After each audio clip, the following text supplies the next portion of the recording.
യുടെ അവസാന മണിക്കൂർ 92 അനുതാപത്തിനുള്ള ആഹ്വാനം. എൻ്റെ കുഞ്ഞുമക്കളെ, സത്യമായും നിങ്ങളുടെ ഉള്ളിൽ വിശ്വാസമില്ല. നിങ്ങൾ അവസാന നിമിഷങ്ങളെ സമീപിക്കുകയാണ്. അപ്പോൾ നിങ്ങൾ ആത്മാവിൻ്റെ അന്ധകാരത്തെ തന്നെ അഭിമുഖീകരിക്കേണ്ടി വരും.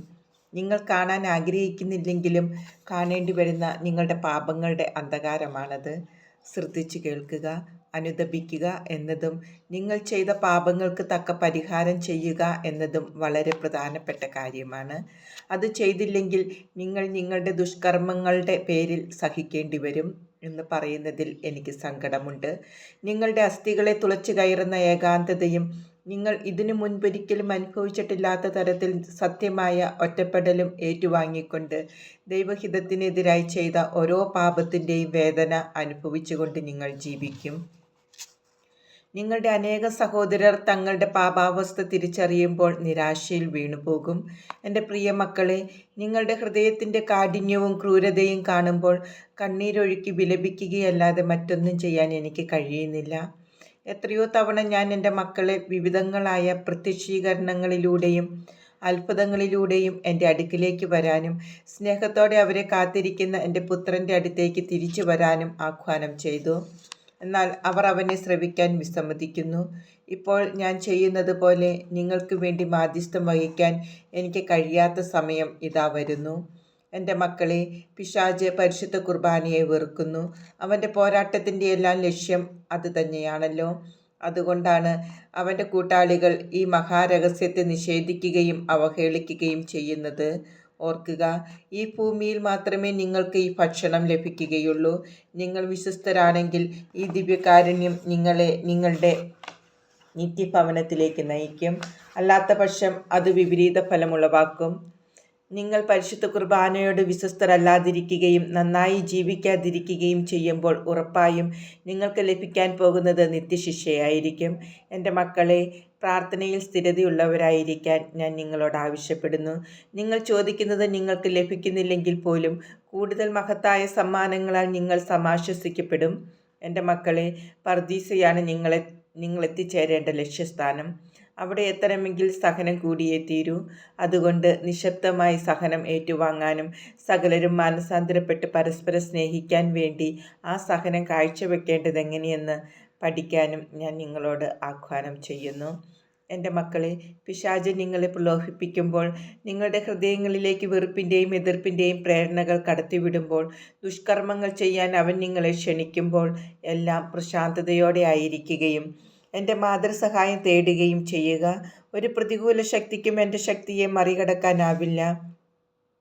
കൃപ നിറഞ്ഞവളായിരിക്കുന്നത് കൊണ്ടാണ് എനിക്ക് ശക്തി ലഭിക്കുന്നത്. അതുകൊണ്ട് എന്നിൽ വിശ്വസിക്കുകയും ഭയപ്പെടാതിരിക്കുകയും ചെയ്യുക. അങ്ങേയറ്റം ശ്രദ്ധയുള്ള അമ്മയാണ് ഞാൻ. പരസ്പരം ഭിന്നിപ്പിക്കുന്നതോ അസ്വസ്ഥത ഉളവാക്കുന്നതോ ആയ ഒന്നും ദൈവത്തിൽ നിന്ന് വരുന്നതല്ല. നിങ്ങളെ നിരുത്സാഹരാക്കുന്നതൊന്നും ദൈവത്തിൽ നിന്ന് വരുന്നതല്ല. നിങ്ങളുടെ മനസ്സിലേക്കും ഹൃദയത്തിലേക്കും കടന്നു വരാൻ സാത്താന് അവസരം കൊടുക്കരുത്. പിന്നെയോ, ഏകസത്യമായ എൻ്റെ പുത്രനെ അനുഗമിക്കുക. നിങ്ങളെ കാത്തിരിക്കുന്നത് എന്താണെന്ന് അറിയുന്നതുകൊണ്ട് ഞാൻ വളരെയധികം ശോകാകുലയാണ്.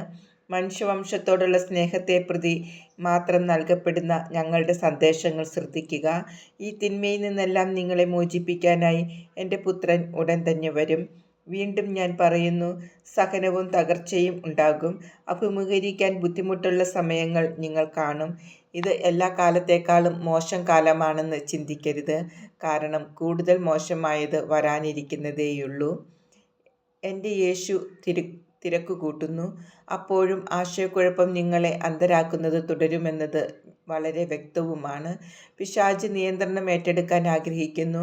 ഞാൻ നേരത്തെ മുന്നറിയിപ്പ് നൽകിയിട്ടുള്ളവയെല്ലാം ചുരുങ്ങിയ സമയത്തിനുള്ളിൽ തന്നെ നടക്കാനിരിക്കുന്നതിനാൽ പെട്ടെന്ന് തന്നെ മാനസാന്തരപ്പെടാൻ ലോകത്തോട് പറയുക.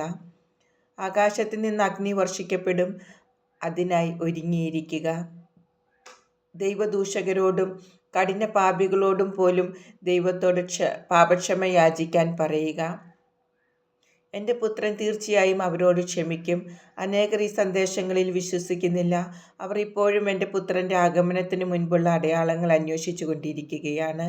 എന്തൊക്കെയാണ് സംഭവിച്ചു കൊണ്ടിരിക്കുന്നത് എന്ന് കാണുക. മനുഷ്യവംശ ഭൂകമ്പങ്ങളിലൂടെയും പ്രളയങ്ങളിലൂടെയും കൊടുങ്കാറ്റുകളിലൂടെയും ഇടിമുഴക്കത്തിലൂടെയും എല്ലാം കടന്നു പോകുന്നു. ഈ അടയാളങ്ങളെല്ലാം ഉണ്ടായിട്ടും അവർ മനസ്സിലാക്കുന്നില്ല. ഇനിയും എന്തടയാളങ്ങളാണ് അവർക്ക് വേണ്ടതെന്ന് എനിക്കറിയില്ല. പ്രിയ മക്കളെ, എനിക്ക് വേണ്ടത് വിശുദ്ധരെയാണ്. കുടുംബങ്ങൾ വിശുദ്ധമായിരിക്കാൻ ഞാൻ ആഗ്രഹിക്കുന്നു. എന്നാൽ എൻ്റെ അനേകം മക്കൾ ഇപ്പോൾ തന്നെ അവരുടെ ആത്മാക്കളെ സാത്താന് കൊടുത്തു കഴിഞ്ഞു. അതുകൊണ്ട് ഭൂമിയിലേക്ക് അയക്കപ്പെട്ടിട്ടുള്ള പിശാചുക്കൾ അവരുടെ ആത്മാക്കളെ അപഹരിക്കാൻ തിടുക്കം കൂട്ടുന്നു. വീണ്ടും ഞാൻ നിങ്ങളോട് പറയുന്നു, ദയവ് ചെയ്ത് മാനസാന്തരപ്പെടുക. എന്തെന്നാൽ മാനസാന്തരപ്പെടാൻ മനസ്സാകുന്നവർ മുന്നറിയിപ്പിൻ്റെ സമയത്ത് വലുതായി പീഡിപ്പിക്കപ്പെടുകയില്ല. അനേകം ആത്മാക്കളെ നരകത്തിലേക്ക് കൊണ്ടുപോകാൻ സാത്താൻ പദ്ധതിയിടുന്നതിനാൽ വിശ്വാസത്തിൽ ശക്തരായിരിക്കുക. ഒരിക്കൽ കൂടി പ്രാർത്ഥന കൊണ്ട് നിങ്ങളെ ശക്തിപ്പെടുത്തുക. നിങ്ങളെക്കുറിച്ച് തിന്മ പറയുന്ന ആരെയും ശ്രദ്ധിക്കാതിരിക്കുക. പിന്നെയോ എല്ലാം എൻ്റെ പുത്രന് ഫലമേൽപ്പിക്കുക. നിങ്ങളുടെ സഹോദരരെ ദ്രോഹിക്കരുത്. എല്ലാവരോടും ക്ഷമിക്കുക. എന്തെന്നാൽ വിശ്വാസത്തിൽ ദുർബലരായവരെയാണ് പിശാചുക്കൾ ഉന്നം വയ്ക്കുന്നത്. ഇന്ന് മനുഷ്യവംശം നഷ്ടപ്പെട്ടു പോയിരിക്കുന്നു. എത്രയോ കുടുംബങ്ങളാണ് തകർന്നതെന്നും എത്രയോ ആൺകുട്ടികളും പെൺകുട്ടികളുമാണ് കൃത്യമായ മാർഗനിർദ്ദേശമില്ലാതെ അലയുന്നതെന്നും കാണുക. പരമാവധി ആത്മാക്കളെ എൻ്റെ സ്വന്തമാക്കാനായി തൻ്റെ സ്വന്തമാക്കാനായി പിശാച് എങ്ങനെയാണ് അവരെ പ്രലോഭിപ്പിക്കുന്നതെന്ന് കാണാനും അത് തിരിച്ചറിയാനും പാകത്തിൽ കുട്ടികൾ പരിശീലിപ്പിക്കപ്പെടുന്നില്ല. നിങ്ങളെ ദൈവത്തിലേക്ക് അടുപ്പിക്കാനായി ഭീകര സംഭവങ്ങൾ ഉണ്ടാവുന്നതുവരെ നിങ്ങൾ എന്തിന് കാത്തിരിക്കണം? എന്തുകൊണ്ടാണ് നിങ്ങൾ അനുതപിക്കാത്തത്? എന്തുകൊണ്ടാണ് നിങ്ങൾ ദൈവത്തിൻ്റെ വാക്കുകൾ ശ്രദ്ധിക്കാതിരിക്കുന്നതും എന്നെയും എൻ്റെ പുത്രനെയും പരീക്ഷിക്കുന്നതും? എൻ്റെ മക്കളെ, സംഭവിക്കാനിരിക്കുന്നവയെക്കുറിച്ചോർത്ത് നിങ്ങൾ എത്രയധികം പരിഭ്രാന്തരാണെന്ന് ഞാൻ കാണുന്നു. എനിക്കതറിയാം. പരിഭ്രമിക്കേണ്ട ഒരാവശ്യവുമില്ല. ആവശ്യമായത് ഒരേ ഒരു കാര്യം മാത്രം. നിങ്ങളുടെ പാപങ്ങളെല്ലാം ഓർത്ത് അനുതപിക്കുക. വിവേചനത്തിൻ്റെ വരം ഉപയോഗിക്കുക. എന്തെന്നാൽ ഇത് വ്യാജ പ്രവാചകരുടെ കാലമാണ്. പീഡനം അനുഭവിക്കുന്ന എൻ്റെ ക്രിസ്ത്യാനികളെയോർത്തും തകർന്ന കുടുംബങ്ങളെയോർത്തും എല്ലാ ദിവസവും ഞാൻ കരയുന്നു.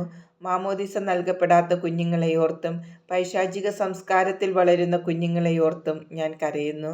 എൻ്റെ അനേകം മക്കൾ തങ്ങളുടെ ആത്മാക്കളെ സാത്താന് വിറ്റ് കഴിഞ്ഞിരിക്കുന്നതിനാൽ അവർ എന്നിൽ നിന്ന് അകന്നു പോകും. അബോർഷനും ദയാവധവും എല്ലാം പിശാചിൽ നിന്നാണ് വരുന്നതെന്ന് ഞാൻ നിങ്ങളോട് പറയുന്നു. തങ്ങൾക്കായി സ്വന്തം ദൈവത്തെ ഉണ്ടാക്കാമെന്ന് പോലും മനുഷ്യൻ വിശ്വസിക്കുന്നു. എന്നാൽ അത് സാധ്യമല്ല.